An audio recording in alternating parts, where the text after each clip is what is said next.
ನಮಸ್ತೆ, ಪನ್ನೀರ್ ಗ್ರೇವಿ ಮಾಡ್ತಾ ಇದ್ದೀನಿ. ತುಪ್ಪ ಮಾಡ್ತಾ ಇದ್ದೀನಿ. ಎಲೆ, ಒಂದು ಪಲಾವ್ ಎಲೆ, ಒಂದು ಪಾಚಿ ಹೂವು, 2 ಲವಂಗ, 1 ಟೇಬಲ್ ಸ್ಪೂನ್ ಗಸಗಸೆ, ಹಸಿ ಕರ್ಬೇವಿನ ಸೊಪ್ಪು, 4 ಎಸಳು, ಮೆಣಸು, 2 ಹಸಿಮೆಣಸಿನ್ಕಾಯಿ, 2 ಸಾಂಬಾರು ಈರುಳ್ಳಿ ಎಲ್ಲ ಮಿಕ್ಸ್ ಮಾಡ್ಕೊಳ್ತಾ ಇದ್ದೀನಿ.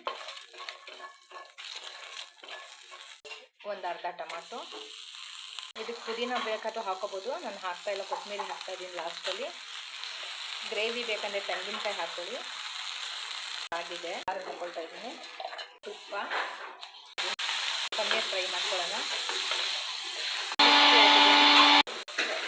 ಪನ್ನೀರ್ ರೋಸ್ಟ್ ಆಗಿದೆ ಲೈಟಾಗಿ. ಗೊತ್ತಿರೋ ಮಸಾಲೆ ಹಾಕ್ತಾಯಿದ್ದೀನಿ. ಹೀಗೆ ತಪ್ಪಿಸ್ಬಿಟ್ಟು ಕಸೂರಿ ಮೇಥಿ, ಒಂದು ತುಪ್ಪ.